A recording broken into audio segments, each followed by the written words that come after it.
Hey guys, welcome back to Etheria Restart. In today's video, I want to take a look at the events that have just rotated on the Asia server. These are probably 5.5 hours away, depending on when I upload this. They're about 5.5 hours away from the global server, so you guys can know what's happening. They have changed these. I want to talk a little bit about the Infinity Drain, because I think it got a lot easier due to the mobs not being as annoying. It's going to be a prick, this one still, if you don't have the right units. I managed to triple S. I want to talk a little bit about the strategy in this one as we go through it, but also the rewards. And when this comes, once this starts, so you'll have one day of this, and then the following day will be the 2x event. Just note that you do get energy from these now. Now, previously, I don't think we got energy or stability, whatever you want to call it. You can see here the C pack. If I go here, it's easier to see. You can see the one at C gives you 50 stability.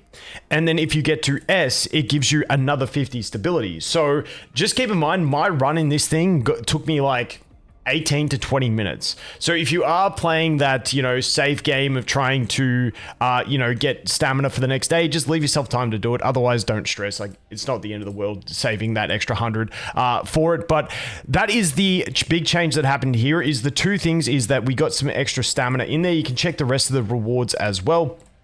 We do get a fair few of these bad boys, which is nice. 10, 20, 30 a day. I was planning on doing a bunch of stockpiling in the GP outpost from this event, but honestly, the amount we're getting from this event, maybe I avoid that. I might just farm for those characters that I know I'm building, have theirs ready, and then not build up that extra stockpile, because it's looking like we will have a pretty decent amount of these bad boys, like 50 of these each day. I know it's not much, but you get 50 on each one, so it's 150 each day. That adds up pretty quickly over 7 days. So I'm still undecided on that. I may not farm as much GP outpost now for me personally on the 2x event because of that. Now, the other thing I want to take a look at is over here in the Cyber Shadows. This is the other one that came up. Now, with this one, if we go to the meme hunt, you can see that we also have increased stamina. I believe these ones down lower had like 50 stamina last time. I can't remember exactly, but we do have 3 down the bottom with 100 stamina, and then we got another energy refill and another energy refill here.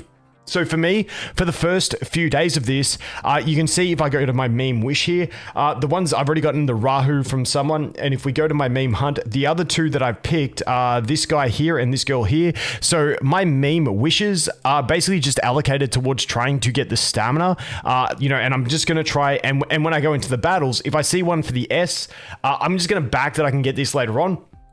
But I'm going to go ahead and try and get all the stamina ones while the 2x event is on, so that I can burn as much stamina. Obviously, we still want to get the S one. This event is kind of annoying that it requires you to have people donating to you to actually complete it. It sucks, but I'm going to try and get the stamina first and rely on hopefully that I'll be able to go ahead and get this final one on the last, by the end of it anyway. So we'll see how that goes anyway. But yeah, like I said, you do have extra stamina in this one. As you can see, I'm waiting to claim mine until the 2x event starts. There's not too much else different in this one. It's pretty much the standard format. And then if we go over to the other events over here, we've just got the Chaku ring again. So this one, I think it looks pretty similar to last time. It's still very RNG. So if you get shafted on RNG, you could get screwed. These are still 1200 in the shop. You do have the stability as well. Once again, I'm going to prioritize getting this stability during the 2x event. Then I'm going to go for the evolution lattice myself personally. Some people may opt for the shadow print, but I have 0 evolution lattice at the moment. So I need as many of them as possible. That will be my priority. Then if I don't have enough to buy the red shadow print, that's when I go ahead and I pick up the orange shadow print, the summons, the crystals, and stuff like that. So we'll just have to wait and see how it pans out. But my priority here is going to be picking up the stability during the 2x event, and then the evolution lattice. That is my 2 top priorities over here. We will get an extra 2 stamina refills as well over here, which is nice, and then another lattice as well. So not too bad. Once again, hopefully the RNG doesn't shaft you on this one. I know some people got shafted last time in that one, but that is pretty much it. Now, also, at the time of recording this, we're a couple of hours away from the new characters coming out. People asking me about where's the video on that. I'm honestly just waiting to see. I'm not going to rush a video out on them. I think the blue guy with the AoE freeze and Death Shred, I think he's probably going to be pretty good in Shadow Flame Hoyen and Rengo Kutsu. Probably have some value in those.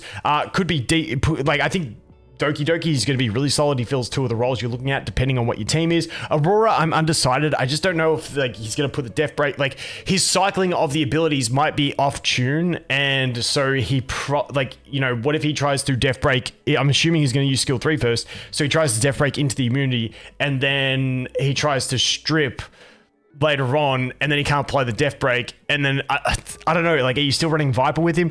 I'm not too sure. For my team, I'm really not stressed on him for that. Doki, I think he'd be all right, but at the moment, I'm just not planning on summoning either. And then the chick, I really want to see how she functions. I want to, you know, play with her and just get a feel for her, because she's one of those ones reading on paper.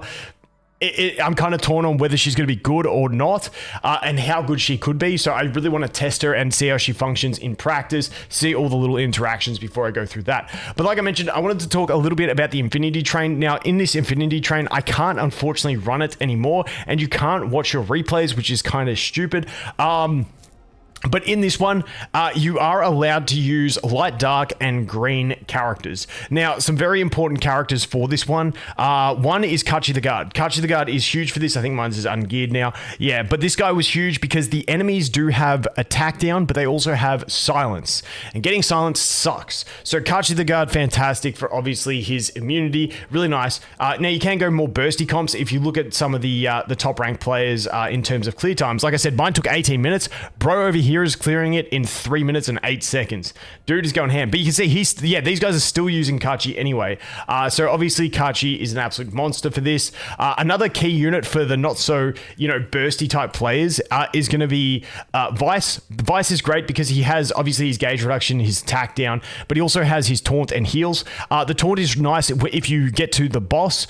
You can still, even though it's on auto and you can't change it to manual, you can actually target the boss. And targeting the boss is really nice with this guy, because then he can taunt the boss, and the boss can't use his big skill, which I think puts block buffs and something else on. I can't remember. He only used it once on me because he spent the whole time taunted pretty much. So Vice is going to be another fantastic one in there. I was also using Valerian for my attack buffs. You know, Valerian is just really high value in general. After that, the rest of my team was Lily and Messiah. Now, you're going to struggle if you don't have a DPS. So I think the best DPS is going to be Jada, followed by probably being Yelly, then probably Messiah next. Once again, you've only got light, and then you've also got Ramoka as an option if you have her, but you only have light, dark, and also green DPS, like characters that you can use. Besides, once again, you can also use Jada, and you can also use New Bloke if you have them. So hopefully you have a DPS option out of those. Ideally, those AoE DPS are going to be the best, because otherwise it's going to be an absolute nightmare. You might be able to push through anyway. Now, you will get buffs along the way. The buffs that I focused in on were the ones that give you a chance to gain 100% gauge at the end of your turn. I just like that for cycling through. And then it was the other one that at the start of your turn, it gives you a chance to reduce your cooldowns. And the other one I tried to focus on was the one that lets you revenge. Now, in this train, the ones that let you revenge, the buffs that you get along the way that let you revenge, all these enemies use AoE, or most of them. However, you can't, the characters hit by the AoE don't get to revenge in this thing. It's only the primary target. But once again, I still liked that extra revenge for my Vice, because when we got to the boss, like at the final wave, it meant that Vice had a high chance to revenge and then reapply that taunt with the boss just attacking without having to rely on using his basic attack on the boss. So those are the ones I prioritized. Once again, Vice, Kachi the Guard, and Valerian, really, really solid. And then hopefully pick up a DPS and maybe another support. If you have Kloss would be fantastic in this one. And that's kind of what we're looking at in this one. Once again, it was a lot easier than the last one. Now, I know everyone's accounts progressed more since then, but, you know, my account, I started this one 2 weeks late, so I'm kind of around a similar stage, maybe a little bit further progressed than I was on the other account, but definitely these enemies hit way less harder, so bringing some, you know, even just some Artisan shields or Valerian shields can be really nice for getting you through it. They hit way less harder, and they have silence and attack break as opposed to the stuns and stuff like that. So that's what I noticed in this one. It was much easier than last time, so hopefully you can get it. Once again, I wouldn't stress too much on getting the triple S, not so much. Like double S is nice to get that extra 50 gems.